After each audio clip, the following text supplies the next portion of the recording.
Friends, R V ವ್ಲಾಗ್ಸ್ಗೆ ಸ್ವಾಗತ ಸುಸ್ವಾಗತ.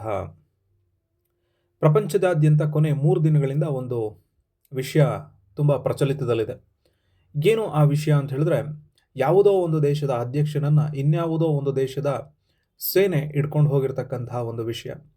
ಹಾಗಾದರೆ ಯಾರು ಆ ದೇಶದ ಅಧ್ಯಕ್ಷ ಅಥವಾ ಬಂಧಿಸ್ಕೊಂಡು ಹೋಗಿರ್ತಕ್ಕಂತಹ ಆ ದೇಶ ಯಾವುದು, ಯಾಕೆ, ಏನಾಯಿತು, ಇದೆಲ್ಲವನ್ನು ಸಂಪೂರ್ಣವಾಗಿ ಈ ಒಂದು ವಿಡಿಯೋದಲ್ಲಿ ತಿಳ್ಕೊಳ್ತಾ ಹೋಗೋಣ. ಯಾವುದು ಆ ದೇಶ ಅಂತ ಹೇಳಿದ್ರೆ ವೆನೆಜುವೆಲಾ.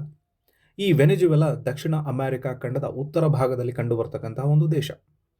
ಇದರ ರಾಜಧಾನಿ ಕ್ಯಾರಕಸ್. ಇದರ ಸುತ್ತ ಕೆರೆಬಿಯನ್, ಆಂಡೆಸ್ ಪರ್ವತಗಳು, ಅಮೆಜಾನ್ ಮಳೆಕಾಡುಗಳನ್ನು ಹೊಂದಿರತಕ್ಕಂತಹ ಒಂದು ವೈವಿಧ್ಯಮಯವಾಗಿರ್ತಕ್ಕಂತಹ ಭೌಗೋಳಿಕತೆಯನ್ನು ಹೊಂದಿರತಕ್ಕಂತಹ ದೇಶ. ಆ ದೇಶದ ಅಧ್ಯಕ್ಷ ಮತ್ತು ಅವರ ಹೆಂಡತಿಯನ್ನು ಯಾವ ದೇಶ ಅಪಹರಿಸಿಕೊಂಡು ಹೋಗಿದೆ ಅಥವಾ ಬಂಧಿಸಿಕೊಂಡು ಹೋಗಿದೆ ಅಂತ ಹೇಳಿದ್ರೆ ಅಮೆರಿಕ ವೆನೆಜುವೆಲಾದ ಅಧ್ಯಕ್ಷರಾದ ನಿಕೋಲಸ್ ಮಡೋರೋ ಮತ್ತು ಅವರ ಹೆಂಡತಿ ಸಿಲಿಯಾ ಫ್ಲೋರೆಸ್ರನ್ನು ಜನವರಿ 3, 2026 ರಾತ್ರಿ ಆಪರೇಷನ್ ಅಬ್ಸಲ್ಯೂಟ್ ರಿಸಾಲ್ವ್ ಎಂಬ ಹೆಸರಿನ ಮಿಲಿಟರಿ ಕಾರ್ಯಾಚರಣೆಯ ಮೂಲಕ ಅವರನ್ನು ಜೀವಂತವಾಗಿ ಬಂಧಿಸಿಕೊಂಡು ನ್ಯೂಯಾರ್ಕ್ಗೆ ಕರೆದುಕೊಂಡು ಹೋಗಿದೆ.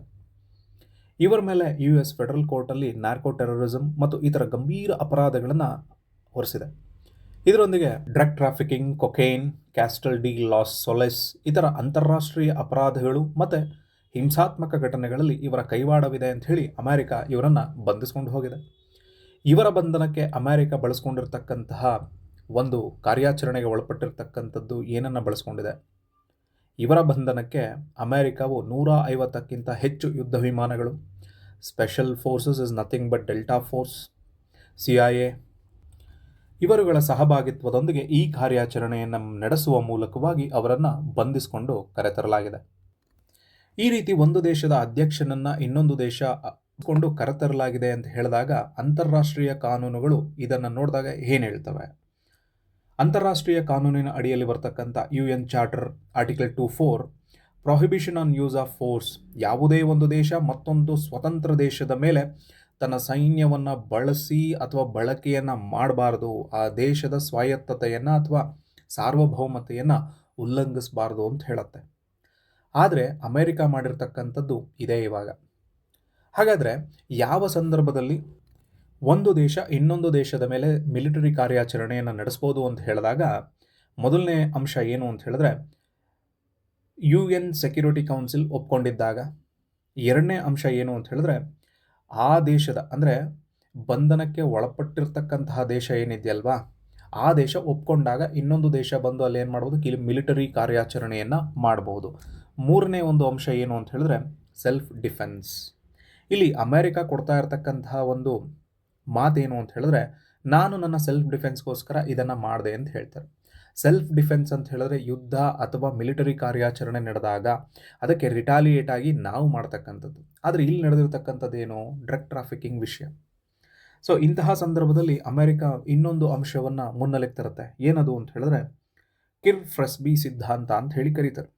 ಅಂದರೆ ಯಾರನ್ನಾದರೂ ಅಪಹರಿಸ್ಕೊಂಡು ತನ್ನ ದೇಶದ ನೆಲೆಯ ಒಳಗಡೆ ತಂದಾಗ ಅವ್ರ ಮೇಲೆ, ಅವ್ರು ಎಂಥವರೇ ಆಗಿರಲಿ, ಈ ದೇಶದ ನೆಲದ ಮೇಲೆ ಇದ್ದಾರೆ ಅಂತ ಹೇಳಿದ್ರೆ ಅವ್ರಿಗೆ ಕೋರ್ಟಿನ ವಿಚಾರಣೆ ಅನ್ನೋದು ನಡೀತದೆ. ಹಾಗೆ ಇವಾಗ ಇವ್ರ ಮೇಲೆ ಕೋರ್ಟಿನ ವಿಚಾರಣೆ ನಡೀತದೆ ಅಂತ ಹೇಳಿ ಆ ಒಂದು ಸಿದ್ಧಾಂತದ ತತ್ವವನ್ನು ಅಮೆರಿಕ ಹೇಳ್ತಾ ಹೋಗ್ತಾ ಇದೆ. ಹಾಗಾದರೆ ಒಂದು ದೇಶ ಇನ್ನೊಂದು ದೇಶದ ಮುಖ್ಯಸ್ಥನನ್ನು ಇಷ್ಟು ಈಸಿಯಾಗಿ ಬಂಧಿಸ್ಕೊಂಡು ಹೋಗೋದಕ್ಕೆ ಸಾಧ್ಯತೆ ಇದೆಯಾ? ಹಾಗಾದರೆ ಅವ್ರಿಗೆ ಆಗಿರ್ತಕ್ಕಂತಹ ಒಂದು ಸಾವರಿನ್ ಇಮ್ಯುನಿಟಿ ಅನ್ನೋದು ಇಲ್ವೇ ಇಲ್ವಾ? ಅಂದರೆ ಒಂದು ದೇಶ ಒಬ್ಬ ರಾಷ್ಟ್ರ ನಾಯಕನಿಗೆ ಮತ್ತೊಂದು ದೇಶದ ಕೋರ್ಟ್ ವಿಚಾರಣೆ ನಡೆಸ್ತಕ್ಕಂಥದ್ದೇ ಇಲ್ಲ. ಇದ್ರ ಮೂಲಕವಾಗಿ ಏನಿರುತ್ತೆ, ಅವರಿಗೆ ಸಾವರಿನ್ ಇಮ್ಯುನಿಟಿ ಅನ್ನೋದು ಇದ್ದೇ ಇರುತ್ತೆ. ಆದರೆ ಅಮೆರಿಕ ಇದಕ್ಕೂ ಕೂಡ ಒಂದು ಉತ್ತರವನ್ನು ಕೊಡ್ತಾ ಹೋಗುತ್ತೆ. ಏನು, ಸಾವರಿನ್ ಇಮ್ಯುನಿಟಿ ಎಲ್ಲ ರಾಷ್ಟ್ರದ ರಾಷ್ಟ್ರ ನಾಯಕರಿಗೆ ಇದ್ದೇ ಇದೆ. ಆದರೆ ಇವರು ನ್ಯಾಯಯುತವಾಗಿ ಗೆದ್ದಿಲ್ಲ, ನ್ಯಾಯಯುತವಾಗಿ ಅಧ್ಯಕ್ಷ ಸ್ಥಾನವನ್ನು ಪಡ್ಕೊಂಡಿಲ್ಲ ಅಂತ ಹೇಳಿದ ಮೇಲೆ ಅದರ ಜೊತೆಗೆ ನಾವು ಅಧ್ಯಕ್ಷ ಅಂತಕ್ಕಂಥದ್ದನ್ನು ನಾವು ಒಪ್ಕೊಂಡಿಲ್ಲ, ಆದ್ದರಿಂದ ನಾವು ಅವರನ್ನು ಅಪಹರಿಸ್ಕೊಂಡು ಬಂದಿದ್ದೇವೆ ಅನ್ನೋದಕ್ಕಿಂತ ಮುಖ್ಯವಾಗಿ ಬಂಧಿಸ್ಕೊಂಡು ನಾವು ಬಂದಿದ್ದೇವೆ ಅಂತ ಹೇಳಿ ಅಮೆರಿಕ ಹೇಳ್ಕೊಳತ್ತೆ. ಇದೆಲ್ಲ ಹೇಳ್ಕೊಂಡ ಮೇಲೆ ಬರೀ ಒಂದು ಡ್ರಗ್ ಟ್ರಾಫಿಕಿಂಗ್, ಡ್ರಗ್ ಟೆರರಿಸಮ್ ಅನ್ನೋ ವಿಚಾರಕ್ಕೆ ಅಮೆರಿಕ ಈ ರೀತಿ ಮಾಡಿಬಿಡುತ್ತಾ ಅಂತ ಯೋಚನೆ ಮಾಡ್ತಾ ಇರ್ತಕ್ಕಂತಹ ಸಂದರ್ಭದಲ್ಲಿ ಅದರ ಹಿಂದೆ ಏನಾದರೂ ಇರ್ಬೋದಾ ಅಂತ ಹೇಳಿ ಯೋಚನೆ ಮಾಡ್ತೀವಿ ಅಂತ ಹೇಳಿದ್ರೆ ಅದರ ಹಿಂದೆನೂ ಕೂಡ ಬೇರೆ ಬೇರೆ ವಿಚಾರಗಳು ತೆರೆದುಕೊಳ್ತಾ ಹೋಗ್ತವೆ. ಏನು ವಿಚಾರ ಅಂತ ಹೇಳಿದ್ರೆ ವೆನಿಜುವೆಲಾದಲ್ಲಿರ್ತಕ್ಕಂಥ ಆಯಿಲ್ ರಿಸರ್ವ್. ಈ ಆಯಿಲ್ ರಿಸರ್ವ್ ಇಡೀ ಪ್ರಪಂಚದಲ್ಲಿ ಅತಿ ಹೆಚ್ಚಾಗಿರ್ತಕ್ಕಂಥದ್ದು ಎಲ್ಲಿ ಅಂತ ಹೇಳಿದ್ರೆ ವೆನಿಜುವೆಲಾದಲ್ಲೇ. ಅದರೊಂದಿಗೆ ಈ ಅಧ್ಯಕ್ಷ ಸೋಷಿಯಲಿಸ್ಟಿಕ್ ನೇಚರನ್ನು ಹೊಂದಿರತಕ್ಕಂತಹ ವ್ಯಕ್ತಿ ಅಥವಾ ಬ್ಯಾಕ್ಗ್ರೌಂಡೇ ಇದೆ. ಆ ಒಬ್ಬ ವ್ಯಕ್ತಿಯ ಅಂದರೆ ಇಲ್ಲಿ ಸಿದ್ಧಾಂತಗಳ ವೈರುಧ್ಯ ಅಂತಲೂ ಕೂಡ ನಾವು ಕರ್ಕೊಳ್ತಾ ಹೋಗ್ಬೋದು. ಅದರೊಂದಿಗೆ ಅಮೇರಿಕಾದ ಕಂಪನಿಗಳನ್ನು ಈ ಒಂದು ದೇಶದ ಒಳಗಡೆ ಅವಕಾಶವನ್ನೇ ನೀಡ್ತಾ ಇರಲಿಲ್ಲ. ಹಾಗೆ Maduro Russia, China, North Korea, Cuba ಮುಂತಾದ ದೇಶಗಳೊಂದಿಗೆ ಒಂದು ಹೆಚ್ಚಿನ ಆಪ್ತತೆಯನ್ನು ಬೆಳೆಸ್ಕೊಳ್ತಾ ಇರತಕ್ಕಂತಹ ವ್ಯಕ್ತಿಯಾಗಿದ್ದರು.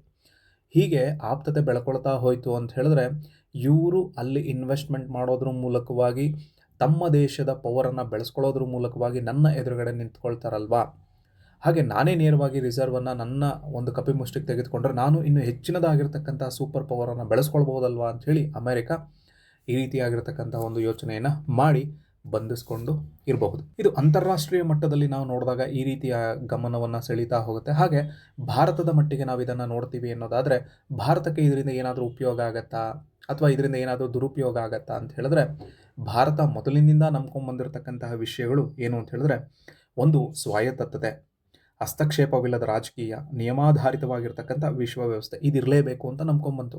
ಆದರೆ ವರ್ಲ್ಡ್ ಆರ್ಡರ್ನಲ್ಲಿ ಈ ಒಂದು ವ್ಯವಸ್ಥೆ ಅಂತಕ್ಕಂಥದ್ದು ಇವತ್ತು ಕಾಣ್ತಾ ಹೋಗ್ತಾ ಇಲ್ಲ. ಇನ್ನೊಂದು ದಾರಿಯಲ್ಲಿ ನಾವು ನೋಡ್ತೀವಿ ಅಂತ ಹೇಳಿದ್ರೆ, ವೆನಿಜುವೆಲಾದ ಮೇಲೆ ಆಕ್ರಮಣ ಮಾಡಿ ತನ್ನ ಕಂಪನಿಗಳನ್ನು ಅಲ್ಲಿ ಕಳಿಸೋದ್ರ ಮೂಲಕವಾಗಿ ಆಯಿಲ್ ಎಕ್ಸ್ಟ್ರಾಕ್ಷನ್ನ ಹೊಸ ಟೆಕ್ನಾಲಜಿಯನ್ನು ಅಲ್ಲಿ ಇಂಪುಟ್ ಮಾಡಿ ಅದರ ಮೂಲಕವಾಗಿ ಆಯಿಲನ್ನು ಎಕ್ಸ್ಟ್ರಾಕ್ಟ್ ಮಾಡಿ ಸಪ್ಲೈ ಮಾಡುತ್ತೆ ಅಂತ ಹೇಳಿದ್ರೆ, ಭಾರತಕ್ಕೆ ಇದರಿಂದ ಬೆಲೆಯ ಇಳಿಕೆಯನ್ನು ಕಾಣ್ತಾ ಹೋಗ್ಬೋದು. ಆದರೂ ನಮ್ಮಲ್ಲಿ ಕೊನೆಯದಾಗಿ ಮೂಡ್ತಕ್ಕಂತಹ ಪ್ರಶ್ನೆ ಏನು ಅಂತ ಹೇಳಿದ್ರೆ, ಇಳಿ ತಪ್ಪಿತಸ್ಥನ, ಇದನ್ನು ನ್ಯಾಯಾಲಯನೇ ಹೇಳಬೇಕು. ಆದರೆ ಅವರನ್ನು ಬಂಧಿಸ್ಕೊಂಡು ಹೋಗಿರ್ತಕ್ಕಂಥ ವಿಧಾನ ಇದೆಯಲ್ಲ, ಇದು ಅಂತಾರಾಷ್ಟ್ರೀಯ ಕಾನೂನುಗಳ ಮುಂದೆ ಎತ್ತಿರ್ತಕ್ಕಂತಹ ಗಂಭೀರವಾಗಿರ್ತಕ್ಕಂತಹ ಪ್ರಶ್ನೆಗಳು. ಇವತ್ತು ವೆನಿಜುವೆಲಾ, ನಾಳೆ ಯಾವ ದೇಶ? ಇದು ನಾಳಿನ ವಿಶ್ವದ ಭವಿಷ್ಯದ ರಾಜಕೀಯ ವ್ಯವಸ್ಥೆಯ ಪ್ರಶ್ನೆಯಾಗಿಯೂ ನಮ್ಮ ಮುಂದೆ ಕಾಣ್ತಾ ಹೋಗುತ್ತೆ. ಈ ವಿಶ್ಲೇಷಣೆ ನಿಮಗೇನಾದರೂ ಉಪಯುಕ್ತವಾಗಿದ್ದರೆ ಲೈಕ್ ಮಾಡಿ, ಶೇರ್ ಮಾಡಿ, ಹಾಗೆ ಚಾನಲನ್ನು ಸಬ್ಸ್ಕ್ರೈಬ್ ಮಾಡಿ. Thank you.